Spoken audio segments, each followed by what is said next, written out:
नमस्कार सर. हां, नमस्कार.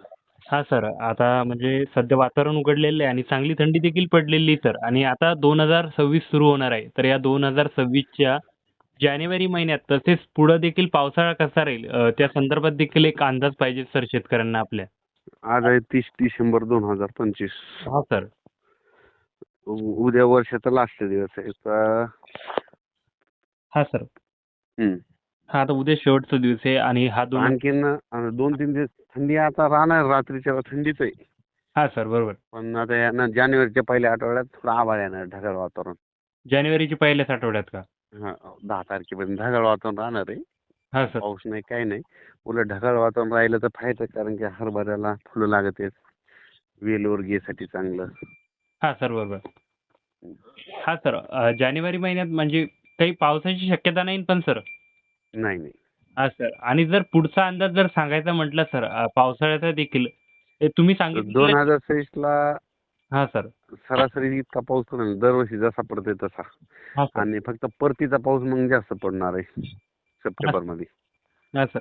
म्हणजे असं देखील होऊ शकतं का सर काही भागांना कमी पाऊस देखील राहू शकतो का? म्हणजे हां, काही कमी राहील आणि कुठं कुठं जास्त राहील. पण परतीचा पाऊस मग सगळ्याला जास्त पडणार सगळ्याला. हां सर, बरोबर. हं. हां सर. आणि जानेवारी, फेब्रुवारी, मार्च, एप्रिल ह्या हो. कोणत्याही महिन्यात गारपिटीची शक्यता नाही का सर? गारपीटची शक्यता असू गारपीट दरवर्षी 22 फेब्रुवारी 10 मार्च होती बघा. 22 फेब्रुवारी ते 10 मार्च. हं. सर सर जर सांगायचं म्हटलं तर यामध्ये कोणते भाग असू शकतात याचा अंदाज मिळू शकतो का सर एक सध्याच्या भाग स्थितीत? नाही, पण काय होतं, गारपीट दरवर्षी भाग बदलते. हां सर. कुठं होती ते सांगतो, म्हणजे नेमकं कोणत्या एरियात होऊ शकते हां सर. ते सांगतो मग आता डिटेल. हां, सांगा ना सर मग एखादी नदी असली, हां सर.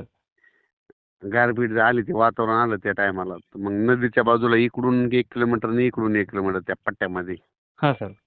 एखादं तळ असलं, तर तळ्याच्या बाजूला चारही बाजूने 1 किलोमीटर नसतं, त्याच्या पुढे सरकत नाही.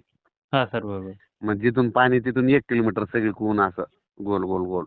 हां सर, बरोबर. आणि त्याच्यानंतर एखादा कॅनल असला, तर कॅनलच्या बाजूला इकडून 1 किलोमीटर आणि इकडून 1 किलोमीटर त्या पट्ट्या पट्ट्यानं. हां सर. म्हणजे 2 किलोमीटरचा त्या रोड आपल्या कॅनलच्या बाजूने पट्टा घेऊन चालतं, इकडून एक आणि इकडून एक.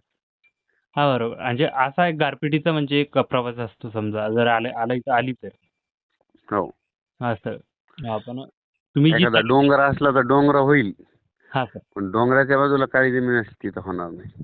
हां, बरोबर सर. हां, म्हणजे तुम्ही 10 मार्च ते सॉरी सर 10 फेब्रुवारी ते 22 मार्चच्या दरम्यान गारपिटीची शक्यता आहे. 22 फेब्रुवारी ते 10 मार्च. हां, 22 फेब्रुवारी 10 मार्चच्या दरम्यान गारपिटीची शक्यता आहे.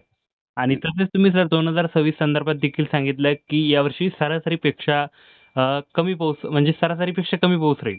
नाही, नाही, सरासरी इतका कमी नाही. सरासरी इतका सॉरी, सॉरी आणि म्हणजे आता तुमचा बुलढाणा जिल्हा आहे, समजा तुमच्या बुलढाणा जिल्ह्याला 600 मिलीमीटर पाऊस पडतोय, हां सर. तर 600च पडेल. पण यावर्षी तुमची इथं 1300-1400 मिलीमीटर झाला, दुप्पट पडला. 2 वर्षाचा पाऊस पडला, तसं नाही पडणार. हां, म्हणजे दुपटीसारखा पाऊस पडणार नाही. हं. आणि सर फक्त परतीचा पाऊस मग चांगला पडेल सगळ्यांनाच हां, सप्टेंबर महिन्यात. हां सर, बरोबर. 20 सप्टेंबर ते हां 30. सर. हां आणि सुरुवातीला सांगितलेलं आहे सर, की काही भागांना पाऊस कमी देखील असू शकतो म्हणजे त्यांना वाट देखील पाहावं पाऊस काय लागेल. होणार आहे, 8 जूनला पाऊस येईल. हां सर. 8, 9, 10ला पाऊस पडेल काही भागात. हां सर. 15, 16, 17ला काही भागात येईल.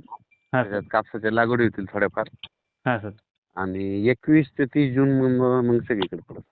हां सर. अतिशय महत्त्वाचा अंदाज दिलेला आहे तुम्ही. हं. आणि सर एक अजून एक शेतकऱ्यांचा प्रश्न होता, की आता अनेक शेतकरी काय करतायत सर गहू पेरणी संदर्भात विचारत आहे. आता जर गहू पेरणी केली तर चालेल का? आता उशीर झाला, पण तरी उतार कमी येते, पण पेरायचं फक्त संख्या वाढवायची, खत जास्त द्यायचं. हां सर. कसं नियोजन करावं मग आणि किती तारखेपर्यंत त्याच्यापेक्षा पेरणी काय करा म्हणा, आता गहू पेरण्यापेक्षा काय करा, आणि 15 दिवस थांबा. एक उन्हाळी मूग करा म्हणा, अगस्ती म्हणून जात भेटती. हां सर. हां, पंजाबची भेटती ती. हां सर. त्याला 6-7 क्विंटलचा उतार येते. 6 ते 7 क्विंटलचा उन्हाळी मूग. हं. हां सर. अजून काही पर्याय असतील का शेतकऱ्यांना, की जे उन्हाळ्यामध्ये पेरणी करायला हवी? म्हणजे मूग तर सांगितले. उन्हाळी मूग जमतंय, तीळ जमतंय, सोयाबीन जमती. हां सर. बरोबर.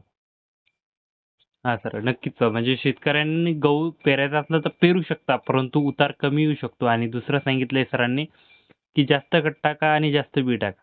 हं, हां, म्हणजे तेव्हा उतार येईल. हं. कारण की आता खूप उशीर झालेला आहे. हो ना. हा सर अतिशय महत्वाचा अंदाज दिलेला आहे 2026 संदर्भात सर. नक्कीच शेतकऱ्यांना खूप मदत होणार आहे. कारण की हा व्हिडिओ शेतकऱ्यांपर्यंत जास्तीत जास्त शेअर करा. कारण की आता सध्या सुरू आहे डिसेंबर आणि आता नवीन वर्ष लागत आहे. तर 2026 चा हा अंदाज मानून या अंदाजाला जास्तीत जास्त शेतकऱ्यांपर्यंत नक्की शेअर करा. धन्यवाद सर.